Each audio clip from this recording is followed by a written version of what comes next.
Hola, hola, probando, ¿todo bien?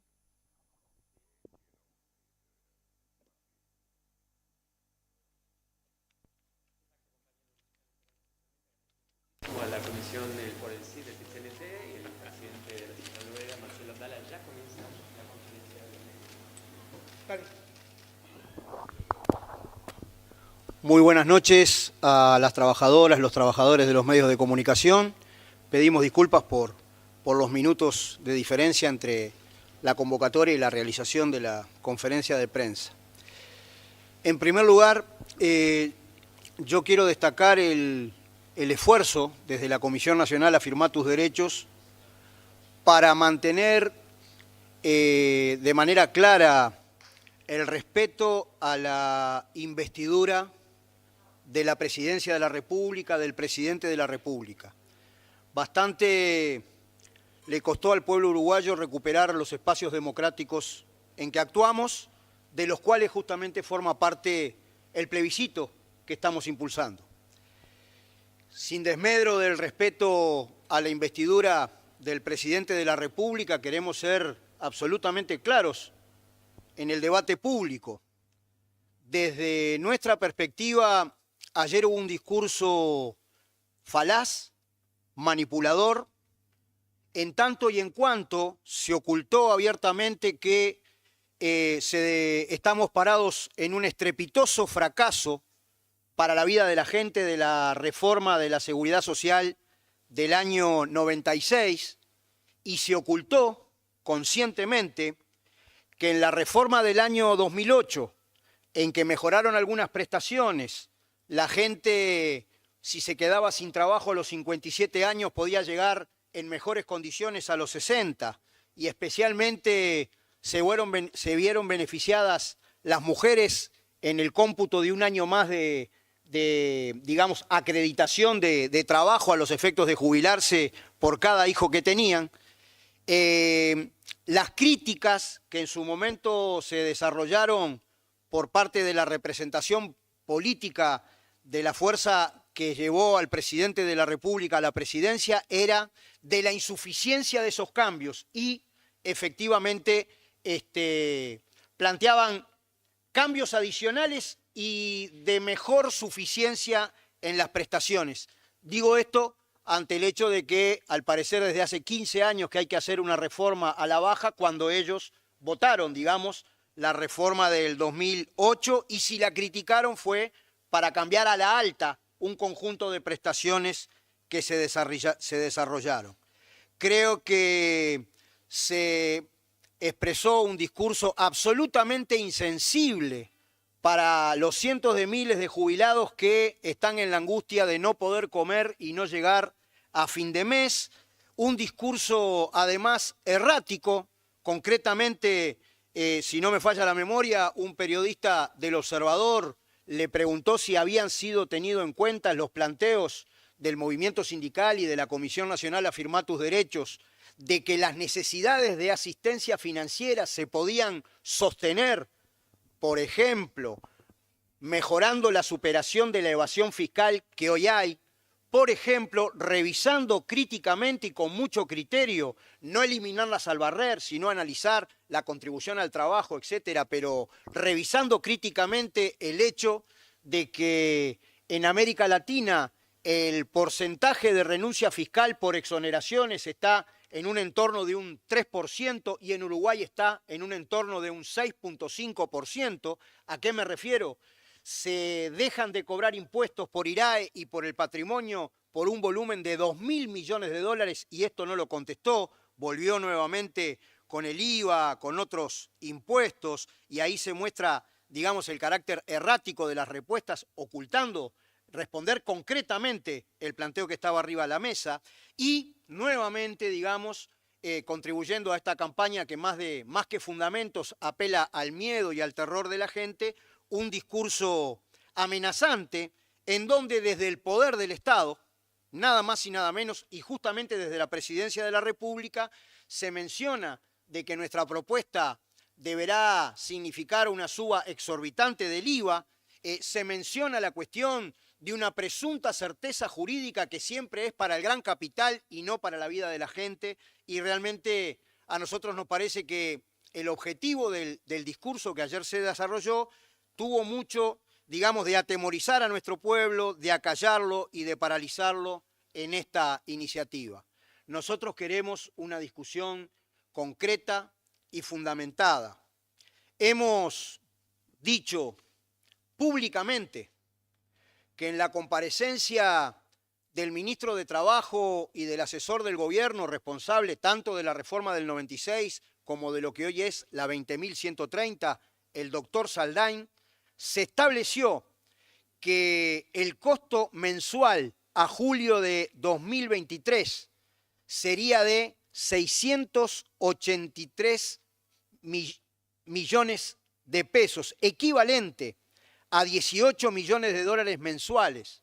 Y se confesó en el Parlamento, digamos, que esta diferencia entre lo que cobró la gente efectivamente como renta vitalicia de la SAFAP y lo que hubiere cobrado por el Banco de Previsión Social,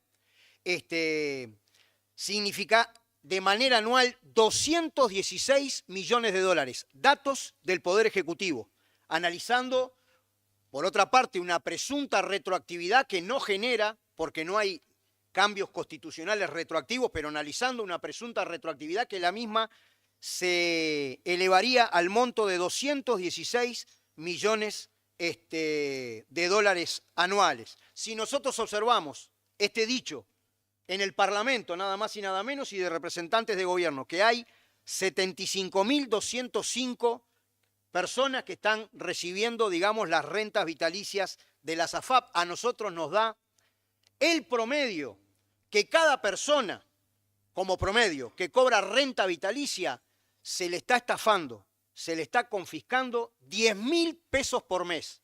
Estas son las cosas que nosotros queremos conversar. Punto 1. ¿Es cierto o no es cierto que cada uno de los que hoy reciben renta vitalicia en una reforma que fracasó estrepitosamente, que ya está por cumplir 28 años, digamos, ¿es cierto o no es cierto que se le confiscó la suma de 10.000 pesos por mes, digamos, con respecto a los aportes que hacen las AFAP? En segundo lugar, a partir de esta misma cifra de alrededor de 75.000 personas, ¿es cierto o no es cierto que el 90% de las mismas, estamos hablando de 57.000 personas, luego de 28 años de existencia del régimen de la SAFAP, están cobrando como promedio de las distintas franjas de aporte, y esto no son datos nuestros, son datos del Banco de Seguros del Estado? ¿Es cierto o no es cierto que el 90% de las personas están cobrando 5.053 pesos mensuales como promedio? Debe recordar nuestra población, porque nuestro diálogo es con la gente, que cuando se crearon las AFAP se prometía que la gente iba a ganar doble jubilación, se prometía que la gente iba a poder disfrutar de cuantiosas vacaciones, se prometía que la gente iba a tener inclusive turismo espacial. Repito, ¿es cierto o no es cierto que el 90% de las personas que reciben renta vitalicia cobra como promedio en las distintas franjas 5.053 pesos? Que además el 30% de las personas, 19.327, ni siquiera como promedio llega a cobrar 2.000 pesos por mes. Este es el dinero que después de toda una vida de aporte están pagando las AFAP. Nosotros queremos que la sociedad uruguaya cuide a quien nos cuidó, que cuide a nuestros abuelos, a quien nos cuidó. En tercer lugar, el presidente lo confesó muy entre líneas, dijo, no, al principio hay cierto superávit, al principio ingresa cierto dinero, dijo así, y esto está referido a que durante el año 2023 se desarrollaron transferencias a la SAFAP por un importe de 1.467 millones de dólares. En lo que va del año 2024, esta cifra es de aproximadamente 924 millones de dólares. El año no terminó. Queremos sostener, porque de esto mucha gente se ha hecho la distraída, que en realidad hasta el propio CIMBE lo reconoce, distintos estudios, que por muchos años esto no va a generar necesidades de asistencia financiera. Por contrario, con el dinero que deja de transferirse a las AFAP, se genera un efecto en cadena, y es que Rentas Generales no tiene que cubrir el déficit de la seguridad social, y en nuestro punto de vista dejan de transferirse al Banco de Previsión Social por parte de todos nosotros, por parte de Rentas Generales, la cifra de 476.505.794 millones de dólares. Quiero nuevamente decir si es correcto o no, y que el sistema político en su conjunto se pronuncie, porque también han querido oponer pobres a pobres.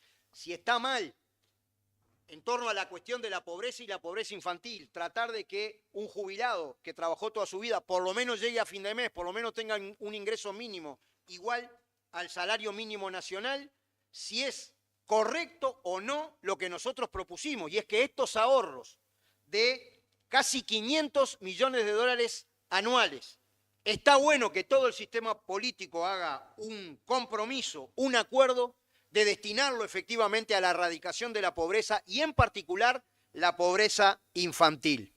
La duplicación de rentas, de transferencias que desde el MIDE se hace a los sectores más desposeídos, implicaría, para duplicarla, 380 millones de dólares por año. Y yo estoy hablando acá de 470 y pico, digamos, millones de dólares que el país se ahorra por no tener que transferirle dinero a las AFAP.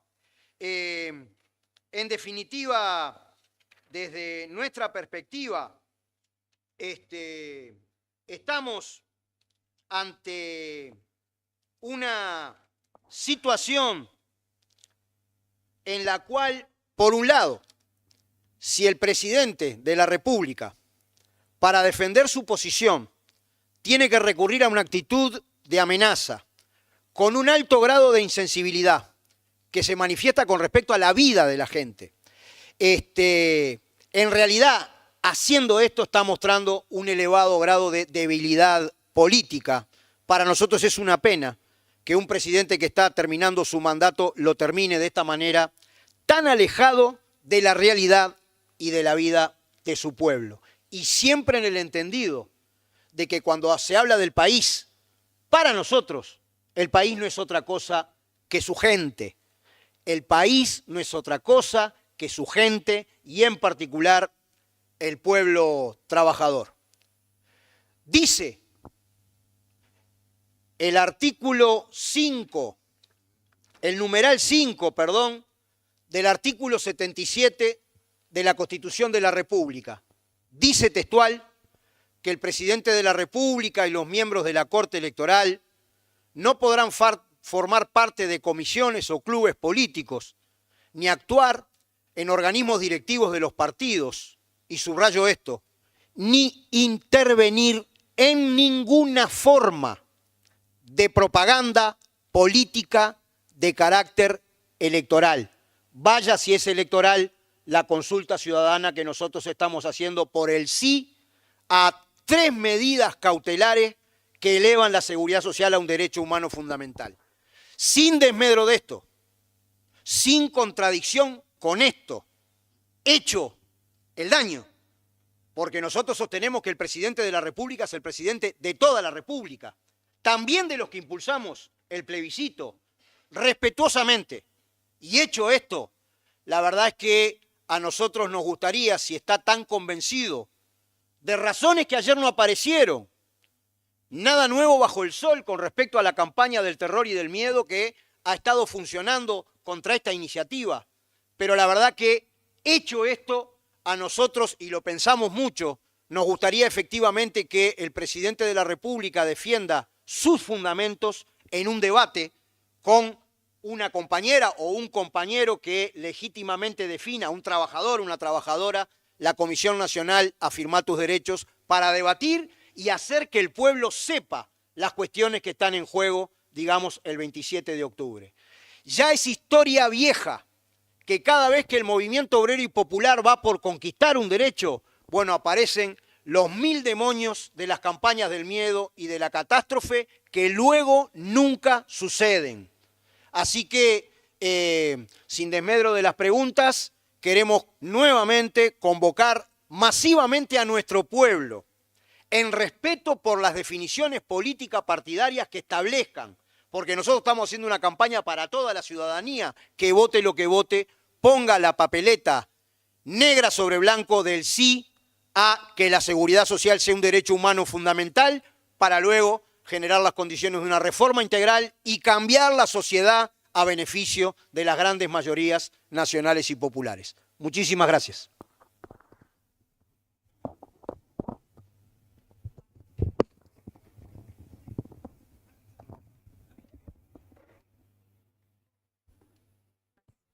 Hola, hola. Ahí. ¿Qué tal, Abdala? Buenas tardes para todos allí en la mesa. Hacerle una consulta al margen de la discusión por la financiación ante una eventual victoria de este plebiscito. ¿Qué consideraciones le merece la palabra de algunos sindicatos, tales como los de AEBU, por ejemplo, que el hecho de que se apruebe esta reforma constitucional pone en juego la propia caja de sus afiliados y también de otras cajas, por ejemplo, como la de los profesionales, quienes tuvieron que anexarse vía proyectos de ley expresa a esta reforma que se aprobó en 2023 y esa preocupación que hay de fondo de volver a discutir, según entiende el sindicato bancario, el hecho de que se apruebe este plebiscito? Gracias. Bueno, te agradezco la pregunta. Es notorio que la papeleta es tan responsable que confiere a quien le corresponde, que es al propio Parlamento Nacional. Perdón, ¿está apagado? No, comentaba que la propia papeleta que impulsamos confiere a quien le corresponden las facultades interpretativas de la Constitución de la República, un periodo de 24 meses para la reglamentación específica de los 3 puntos que se someten a consideración de nuestro pueblo.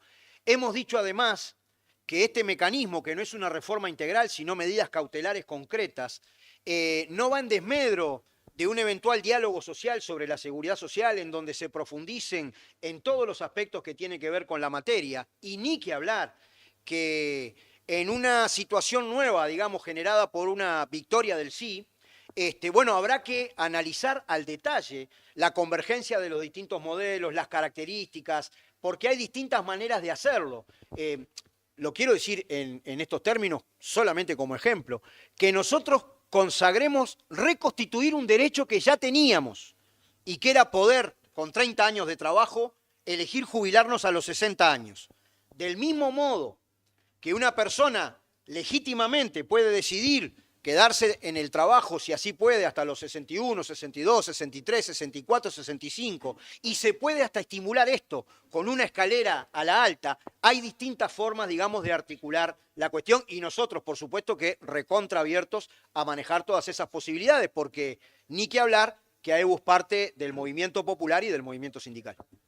Abdala, por aquí Gustavo Guisulfo de Canal 5. Le quería consultar con respecto al concepto de expropiación que están manejando los detractores justamente de esta iniciativa, diciendo que eso acarrearía, digamos, un perjuicio a la imagen internacional del país en cuanto a la seguridad jurídica y advierten de la misma manera una andanada de juicios contra el Estado por justamente fracturar los contratos de los años 90.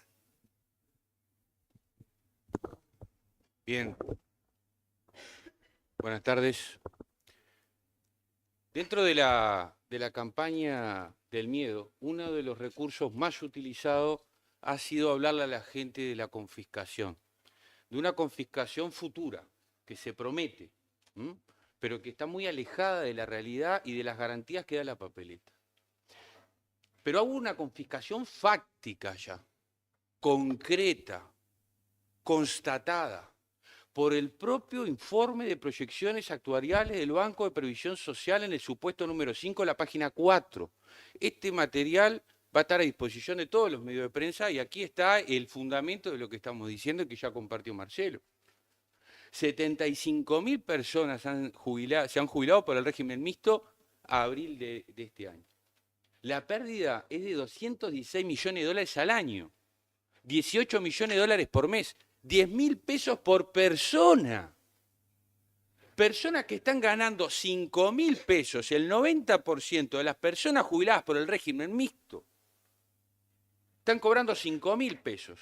Y el propio informe del técnico del Banco de Previsión Social indica que si esas personas pasaran al régimen de transición del Banco de Previsión Social, estarían cobrando en promedio 10.000 pesos más. ¿Eso es una confiscación o no es una confiscación? Cuando se les prometió una doble jubilación, ¿no? Entonces, la invitación, con todo el respeto al trabajo de los periodistas que en gran consideración tenemos. La pregunta es, ¿qué pasó con esta pérdida? ¿Quién se hace cargo de este deterioro en los ingresos mensuales de los trabajadores? Son 120.000 pesos al año para gente que está ganando 5.000 pesos. Esta es una confiscación que ya ocurrió y de la que no se está rindiendo cuentas. ¿Por qué no pueden responder esta pregunta? Respecto a la acusación, no al argumento de la confiscación, vamos a razonar juntos. El dinero que cualquier trabajador tiene en la FAP no lo puede ir a retirar. No es de su propiedad en el sentido de la libre disposición de ese dinero, ¿cierto? Cualquier trabajador de la prensa o cualquier persona que nos está escuchando va a la FAP a retirar el dinero, no se lo dan. No se lo dan, porque ese dinero es solo para la jubilación, exclusivamente para la jubilación. ¿Qué propone la papeleta? Un principio de no menoscabo ni pérdida. ¿Qué significa esto? La plena certidumbre. Esto, si se aprueba, va a tener estatus constitucional, la ley de leyes, ¿verdad? ¿Qué le garantiza esto a todos los ciudadanos que tienen su dinero en la FAP, retenido en la FAP? Que cuando pase al BPS, tiene que cobrar como mínimo lo mismo que cobraría por el régimen mixto. Entonces, la pregunta es, si los fondos que están en la FAP pasan al BPS y la papeleta garantiza que el BPS le va a pagar a cada persona al menos lo mínimo que pagaría el régimen mixto, ¿dónde está el daño? ¿Dónde está la confiscación? Asimismo, se ha dicho, pero se puede heredar ese dinero. La pregunta para hacernos es, ¿cuántas personas heredaron el dinero? El 4%. ¿Por qué solo el 4%? Otra pregunta interesante para hacerle a los defensores del modelo AFAP. ¿Por qué tan pocas personas usufructan un derecho tan fundamental y tan defendido como el de la herencia? Deberían poder contestar esa pregunta. Porque muchísima gente sabe, la que nos está viendo, que ha ido a cobrar la herencia y no la cobra. ¿Por qué? Hay que explicarlo.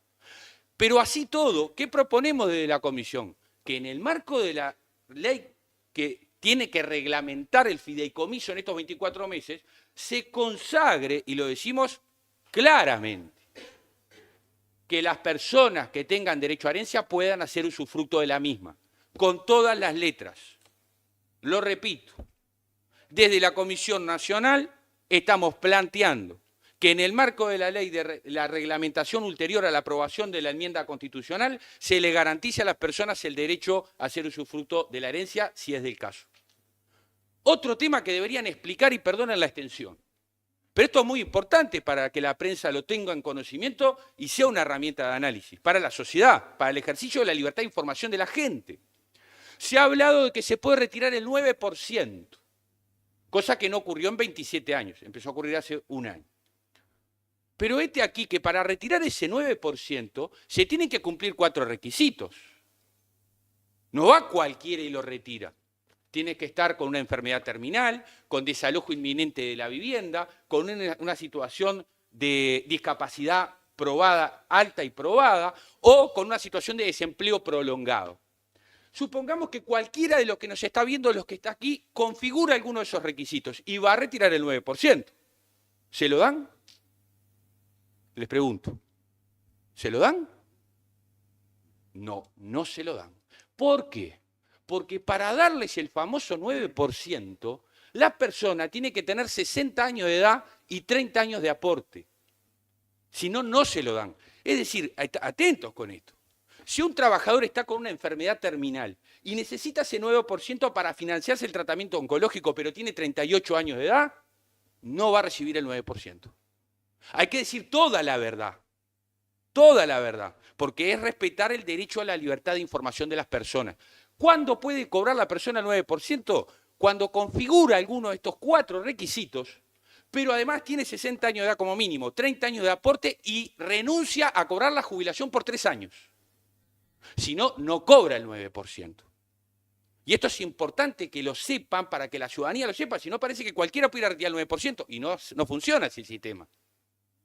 Pero por último, y cierro este largo razonamiento, ¿qué estamos proponiendo de la Comisión Nacional?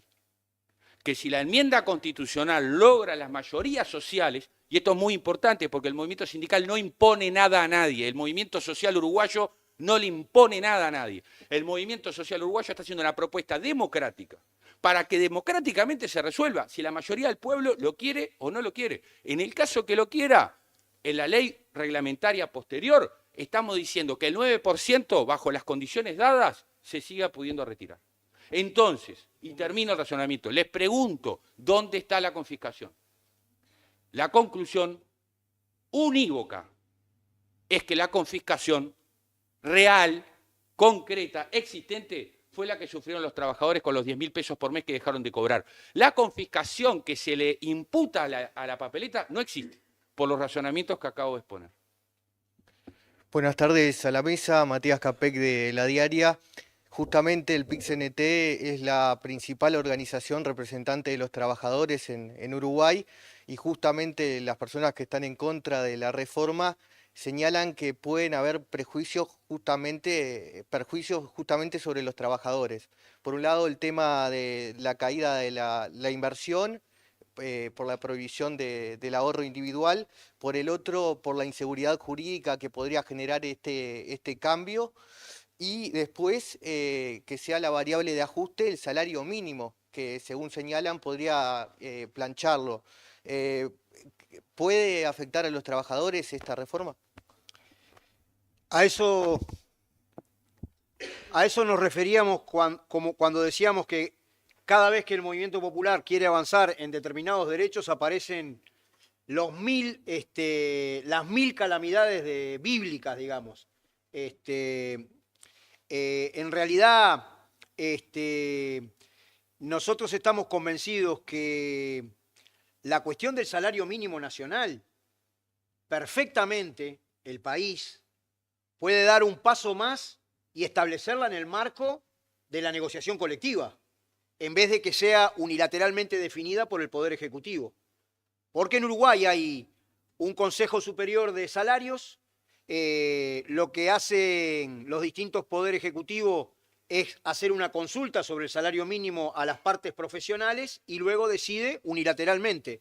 Perfectamente puede ubicarse como un elemento más rico, digamos, de la propia negociación colectiva. De todas maneras, esta papeleta que nosotros levantamos no va en contra de otra conquista que hubo en materia de seguridad social y que fue la que resolvió nuestro pueblo en el año 89, que estableció que las jubilaciones se ajustan en función del índice medio de salarios y, por tanto, en cierta medida, la referencia al salario mínimo nacional queda enganchada a su vez con la evolución del índice medio de salarios. Sobre las dificultades de que haya inversión, bueno, naturalmente que este modelo con sus variantes nacionales se aplicó en 30 países, de los cuales de 18 ya se desandó, no se desarrollaron las calamidades que se anuncian. Por tanto, desde nuestro punto de vista, esos planteos tienen mucho más que ver con esta campaña de atemorizar a la población que de establecer fundamentos reales. Buenas noches. Perdón, Sí, una acotación adelante. que quiero agregar, porque es importante, porque no se ha dicho. Y es una pregunta también para hacerle a nuestros detractores que sostienen que con esta protección del aumento de las jubilaciones y pensiones mínimas al valor del salario mínimo nacional se va a planchar el salario mínimo nacional. La pregunta para hacerles a quienes sostienen esto es qué trabajador o trabajadora de la actividad formal regulada por los 24 grupos de actividad de los consejos de salario cobra el salario mínimo nacional. ¿Saben cuántos?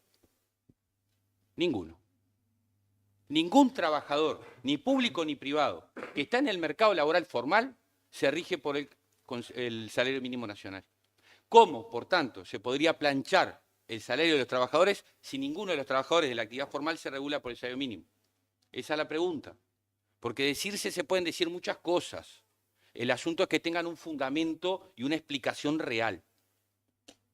Bien, buenas noches. Roberto Riolfo de BTV Noticias. Quería consultar, Abdala en su alocución ha dicho la expresión de deseo de un posible debate, debatir con alguien del gobierno. El PIT-CNT tiene, por supuesto, el Instituto Cuesta Duarte, son referentes con el análisis económico en nuestro país. ¿Había posibilidades de pedir formalmente al gobierno un debate y enterarnos, si es que lo llegan a esa instancia, enterarnos cuál es la respuesta, por un lado, y por otro, si hay posibilidades también de que soliciten una cadena nacional? Gracias.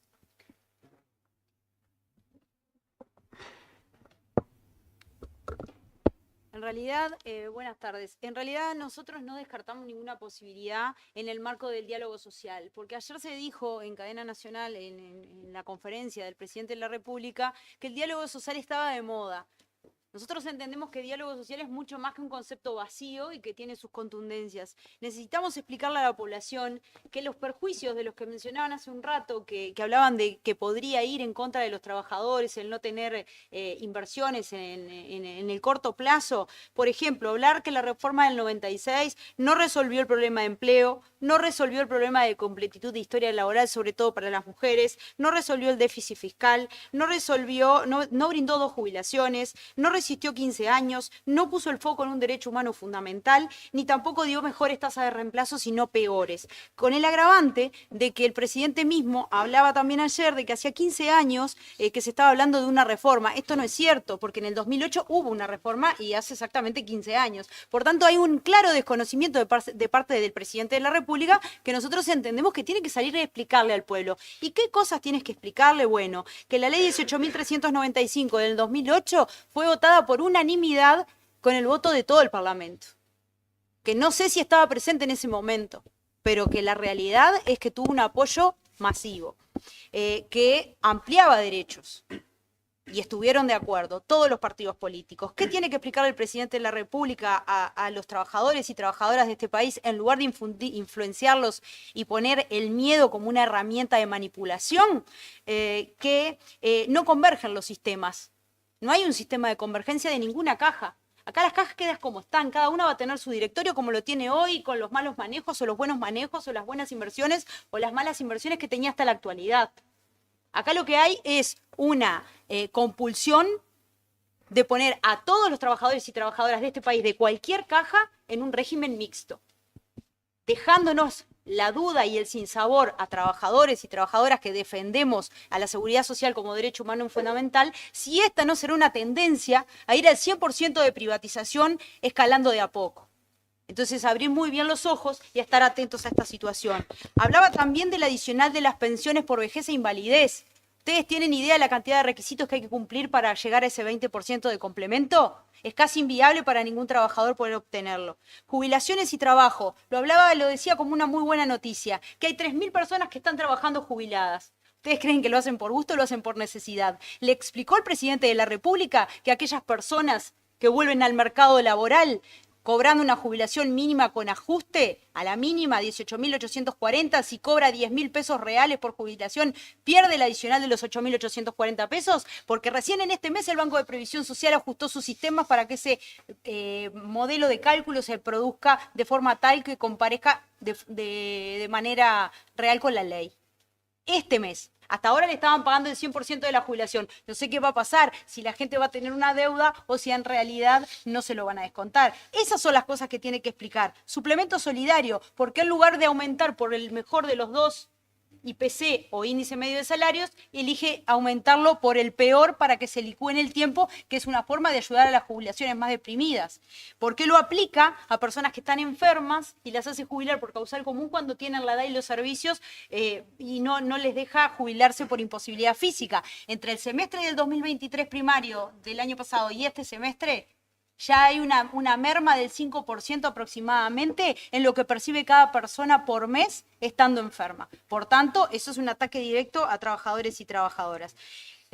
Para ir cerrando y no hacerlo más largo, lo más importante que tenemos que rescatar es que señaló como peligrosa y dañina la reforma que nosotros proponemos con toda una actitud propositiva de mejorar la calidad de vida de las personas, y habla de que su reforma, la del 2023, fue profunda justicia social. A eso le contestamos que no es así y que tiene que dar la cara y decirle a la gente cuál es el resultado.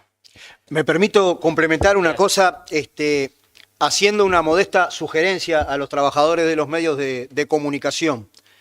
Sería bueno preguntarle a quien defendió durante la pandemia, lo digo entre comillas y explico por qué, el concepto de libertad responsable, y lo pongo entre comillas porque para nosotros no es la misma la libertad que pueda tener determinado sector de ingresos medio alto de la sociedad a la libertad que puede tener un chiquilín descalzo en un asentamiento.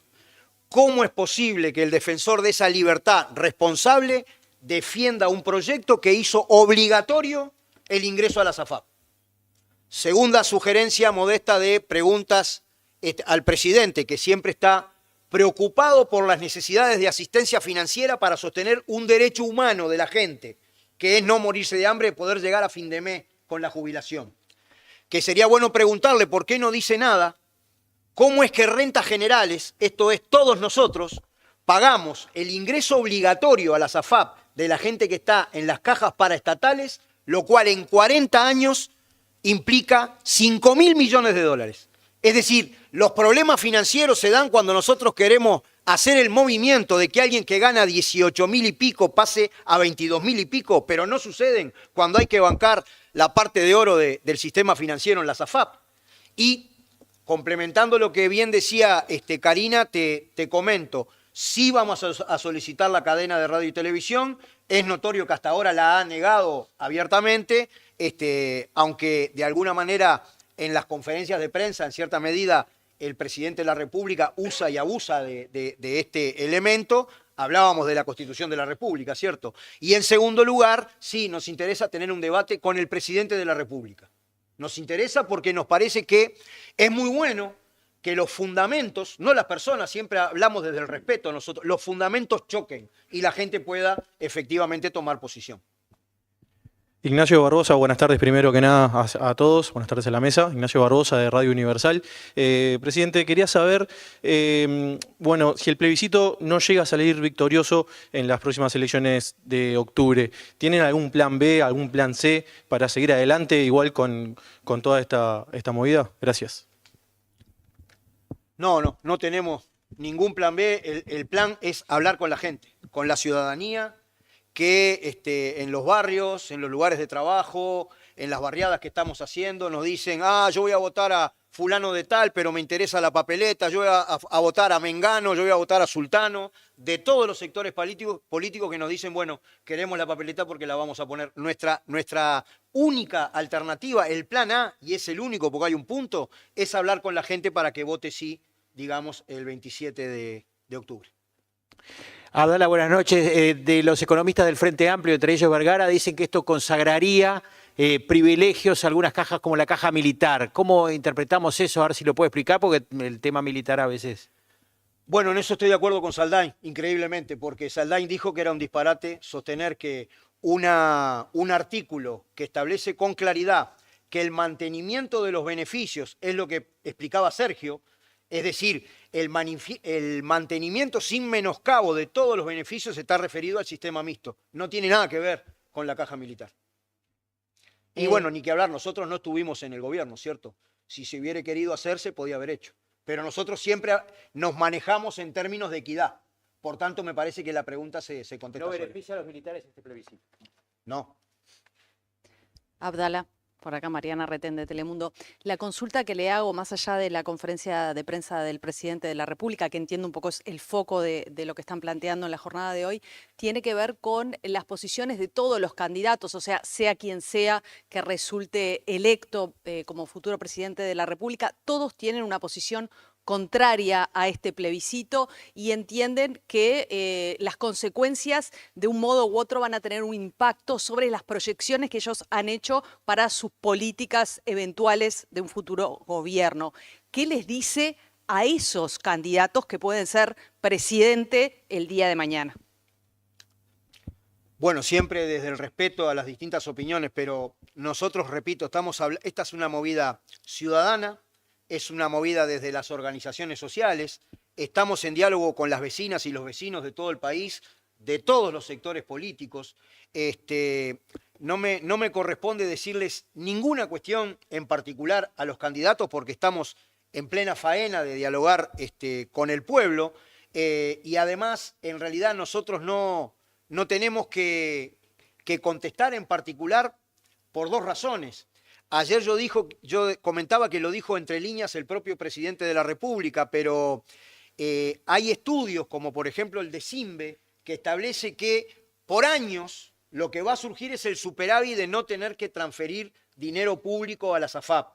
Y además, lo que nosotros hemos establecido es que el coste, por ejemplo, de llegar por persona al salario mínimo nacional, porque por definición el salario mínimo nacional es un ingreso que se considera, por ejemplo, en la ley de consejos de salario que también Sergio mencionaba, es un ingreso por debajo del cual es inhumano que nadie esté, es estar por debajo de la pobreza y por tanto la referencia nuestra, y lo decimos abiertamente, es la persona, está referido a una futura necesidad de asistencia financiera de 460 millones de dólares anuales. Solamente, repito porque siempre doy este ejemplo, evitando la evasión que hoy existe en el transporte carretero, según el Banco Interamericano de Desarrollo, el país podía recibir 180 millones de dólares por año. Solamente revisando con rigurosidad, porque nosotros no decimos eliminarlas al barrer, también acá tiene que ver con la cuestión de la inversión, del trabajo, hay que hacer un análisis claro. Pero Uruguay está más del doble, está casi al doble, perdón, de la renuncia fiscal en América Latina, que es un 3%, un 3,5%, y acá estamos en un 6 y pico. Eso son los 2.000 millones de dólares que dejan de ingresar en las arcas del Estado por exoneraciones de IRAE, exoneraciones de impuesto al patrimonio, en segundo lugar. Y en tercer lugar, que acá la pregunta, cuando el presidente de la República, los distintos candidatos referencian los problemas en términos de igualdad o equidad, ¿hasta cuándo?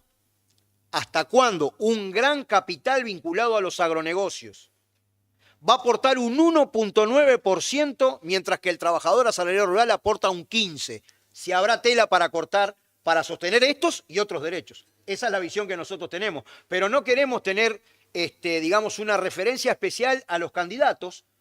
Creo que acá cualquiera se da cuenta. Nosotros estamos defendiendo los intereses de los sectores vulnerados, los más desposeídos. Acá hay una cuestión de poderosos intereses financieros que están, digamos, de alguna manera influyendo en esta discusión. Nosotros no queremos entrar en un debate con las posiciones de los candidatos, sino que dialogamos abiertamente con la población. Buenas noches, Abdala. Nicolás Delgado, del País. Hace un rato dijo que el presidente de la República está alejado de la gente y por eso se opone a esta reforma. También se oponen los expresidentes de la República, los candidatos a presidente y las candidatas a vicepresidentes de la República de los partidos con mayores chances de ganar la elección. ¿También piensa que esos dirigentes políticos están alejados de la gente? Tal vez no escuchaste bien lo que yo dije. Establecí con claridad una separación entre el respeto a la investidura del presidente de la República y el discurso que nosotros analizamos. Nosotros acá hablamos del discurso. Hay un discurso, dijimos, falaz, manipulador, insensible, errático en algunas de las respuestas que se les dio a algunos periodistas y amenazante.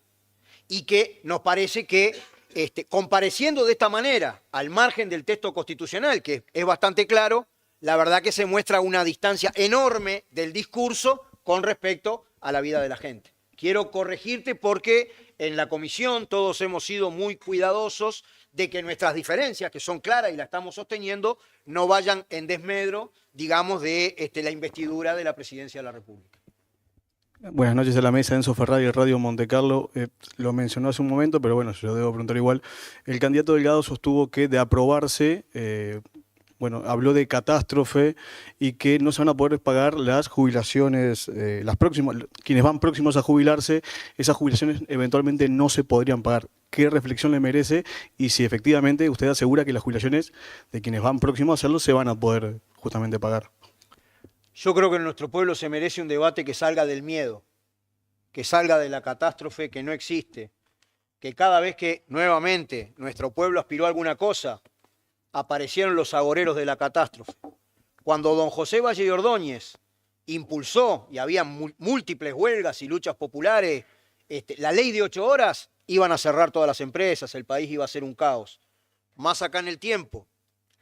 En el año 89, cuando quedó vinculada la jubilación a la suerte de los trabajadores en su salario, porque las mismas ajustan en función del índice medio de salario, iba a pasar cualquier cosa. Cuando el año 92, estuve viendo los ejemplos de lo que se decía, defendimos las empresas públicas, íbamos a quedar al margen de la globalización y de los flujos comerciales. Cuando en el año 2005 se reinstalaron los consejos de salario, iban a cerrar las empresas, no iba a haber más inversión.